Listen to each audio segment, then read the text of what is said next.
For anyone watching this video that is under the impression that the Action 6 is not capable of producing perfectly stable footage, this is the video for you. This video aims to be the most comprehensive guide on YouTube, showing you exactly how shutter speed, ISO, and also the stabilization modes on the Action 6 correlate with one another. By watching this, you should have a really good idea how to use your camera and what settings to use in what scenario. We're gonna start things off with some daytime shots, moving over into evening shots in overcast weather, and then ending things off with nighttime shots in the city. You're not gonna wanna miss this. Right now, using the camera without any sort of ND filter in the 1/30 minimum, it's not going to go anywhere near 1/30 because we're in this well-lit scene. It's shooting around 1/1600 as a minimum, just based on how much light is in the scene here. But that will definitely change when it starts to get a little bit dark out. So we shouldn't see much in regards to jittering at this current time, just in this RockSteady mode.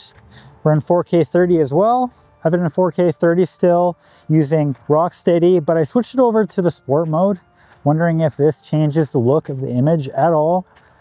Can't imagine it does too much different, but I think it does add potentially a little bit of a crop to it when you put it into the sport mode. It says that this is best for cycling, but what do you think? I have RockSteady Plus on, using that same 4K 30 with these settings in auto mode other than white balance. How do you think it's exposing me? Do you think everything looks pretty good? How is this RockSteady Plus? Dare I switch on the sport mode? Let's do it.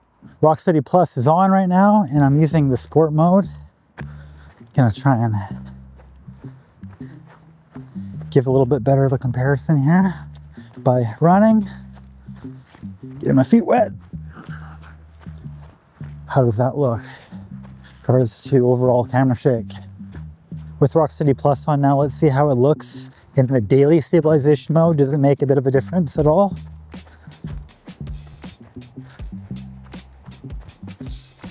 I think now we should see how all this looks when I'm wearing it on my body, because a lot of people are using these cameras in order to do walking videos. Okay, I'm in 4K 30 using the RockSteady mode.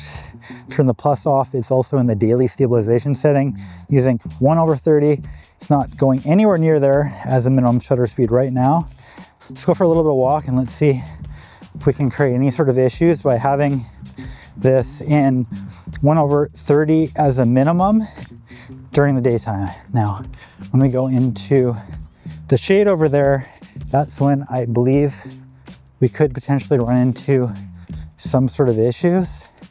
Let's try the sport mode and see if there's any improvement between this daily setting. Okay, let's go into the shade here. Let's start to see if we run into some issues when it really gets into those lower shutter speeds. Looking at this clip here, I think it's a really great example of how 1/30 can really damage your footage when going into a shaded scene. So I really recommend, if you're using this camera on auto, avoid the 1/30 setting. You should be shooting at a minimum 1/100 unless you're locked down on a tripod. At the end of the video, I'll explain further why you shouldn't be in that 1/30 mode most of the time. Looking at this image, you can still see there's tons of jitters in the frame. In the next few scenes, we're going to test extensively what exactly raising the shutter speed and ISO do to the overall image and how it benefits you and your stabilization of your footage with this camera. We have the camera in 4K 30 with a minimum 30 shutter speed and 800 max ISO. It's in daily right now, but we're going to switch it over to sport mode. I have the lens in -2 for texture and also the noise reduction setting. Let's switch it over to sport mode to see how this does. Sport mode is turned on now. Does this help at all? Gonna walk for a few seconds here and then we're gonna switch on a higher shutter speed and also ISO limit. Let's switch it over now. I have the camera set to minimum 1/100 shutter speed and 1600 max ISO. How does this look in comparison? Daily stabilization mode is turned on. We're gonna switch that over to sport in a moment. Let's turn on sport. Sport mode is turned on now. How does this look? We're going to raise the ISO and shutter speed once more and switch it over to daily. We're currently at 1/200 shutter speed and 3200 max ISO. How does this look? Daily mode is turned on, but we're going to switch that over to the sport mode shortly. Sport mode is on and it's starting to rain. Funny story, I accidentally ticked off the mute transmitter option, I guess when I went into Vancouver the other day. It's funny, when I connected my wireless mic, my DJI mic 2, it showed that it was connected, but yet when I would go to listen to the audio, there'd be nothing there. Oh, I'm glad I figured all that out, because that was pretty frustrating. But I'm going to raise the ISO now, and we're going to look at that and see as well afterwards if raising the shutter speed helped at all or not. Over and above changing the auto ISO, we're going to go back again. You know the drill, change the daily stabilization setting. We're at 6400 max ISO, 1/200 still. This is where people say that you should be pretty comfortable doing most of your night work within 1/200 max. Now, how noisy is it getting though? It's one thing that I'm really curious. With no noise reduction on, is it getting a little noisy at this 6400 range? Let's switch over now to sport mode and see how that looks. We're still at that 6400 max ISO, but we're in the sport mode. How does this look in comparison? The next test that I want to look at is doing all this at nighttime to see how this fares at nighttime, where we push it past at 6400. I have a very strong feeling it's not going to kick in this past 6400 right now, unless we go to an unnecessary shutter speed, which is not really all that necessary at this time. We're now in the default orientation, 4K 30, 1/200 with maximum 6400 ISO, but we're in the RockSteady Plus now.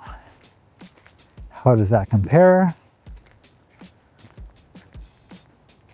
To give you a better look how this daily stabilization mode compares, I'm going to switch off this sport mode that's currently on with RockSteady Plus. We're going to have a look to see how the daily mode does. Daily mode is now turned on.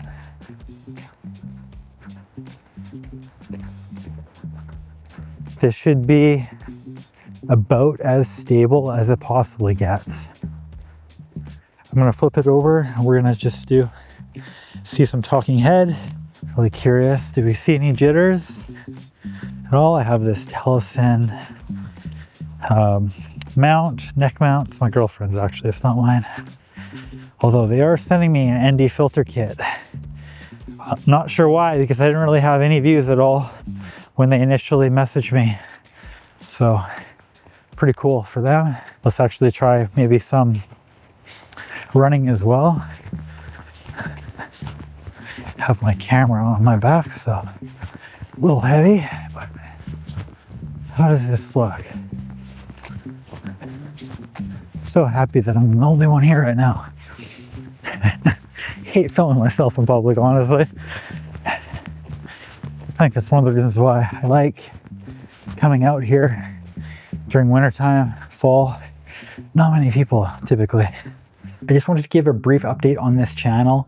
Is that I broke 4,000 watch hours finally because of you guys. Now I have memberships available, something I never thought would even be possible to break the 3,000 watch hours in November. Was able to not only do that, but break the 4,000 due to you, the viewers. Well, thank you so much for that. I hope I can provide you value for years to come. On to the video. Thanks. So hard to find an opening here, fortunately. Oh, it's sponsored.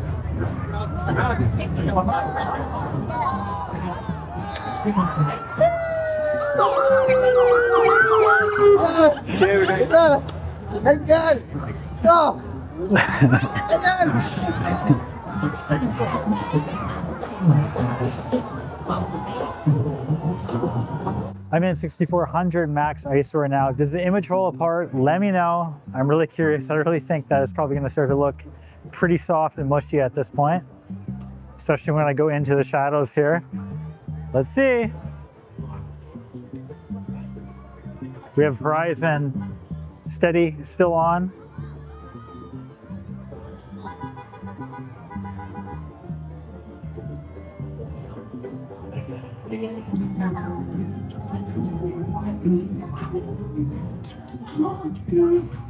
I'm curious as well.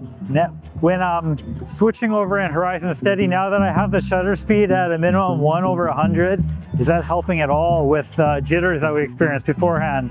And this is the clip that I was talking about. By accident, I actually left this clip on 1/30 mode when at nighttime. I obviously know better than that, but it was a mistake that was made and you guys called me out on it. Okay, now I have the camera at 1/200 shutter speed with 6400 still being my max ISO.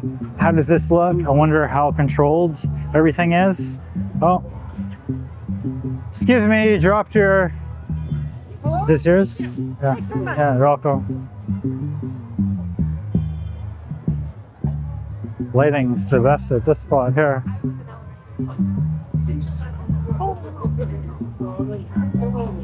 It's just so busy. Can't really move anywhere. Can't really move anywhere. I'm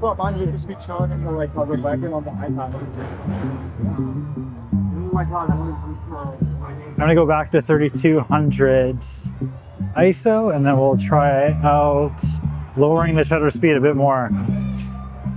1/200 with 3200 ISO now selected. Hopefully this is a little bit better, not so mushy.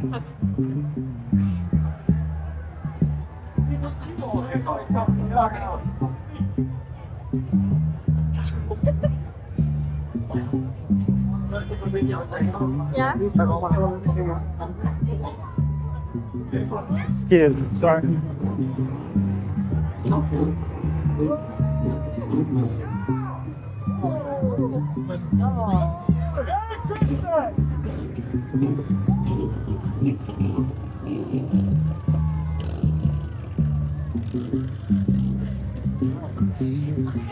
Because I know someone's gonna ask why I didn't shoot at 12,800. Here you go.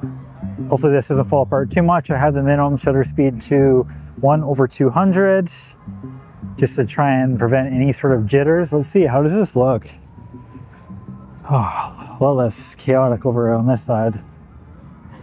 Look at that though. Still looks jittery to me, honestly. Have to see what it looks like in post though. It's at f2 right now in the variable aperture mode.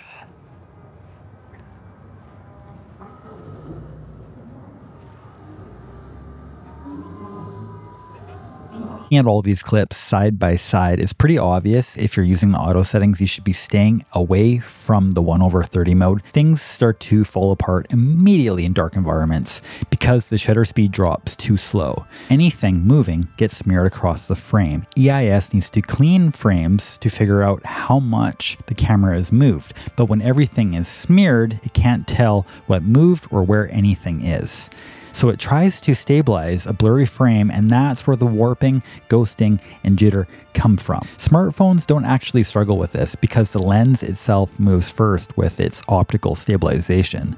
So the software starts with a clean frame. Mirrorless cameras do the same thing with their IBIS, having the sensor move physically, so even slower shutter speeds don't break its stabilization. With action cameras not being able to do that, because it's all digital. So once the shutter drags, the camera is already fighting its blur. With all that being said, this is why I recommend this as your baseline. Shoot 30 FPS, a minimum 1/100 or 200 shutter. Below that, RockSteady or other stabilization modes start fighting the blur and everything falls apart, especially when shooting in low light scenarios. In short, 1/30 is only for static tripod-like scenes, never ever for movement. When talking about these walking videos, I wouldn't ever think about sacrificing the Horizon Steady again for the RockSteady Plus. Because this doesn't have a tilting screen, there's a chance that you'll end up shooting the ground like I did today. Obviously, the remedy of all this in RockSteady Plus is, yes, monitoring with your phone. But honestly, I'd rather just use the full width and height of the sensor paired with that Horizon Steady mode. That's definitely become my personal favorite since I'm mounting this to mostly my body or camera anyway. With this, you have a sensor with tons of cropping room, a stable horizon, and no surprises most importantly. When comparing daily mode versus sport, I didn't see a huge difference if I'm being honest, but let me know in the comments what you think from the examples. Maybe I'm missing something. Going on to the RockSteady versus RockSteady Plus, what scenario did you prefer each used in?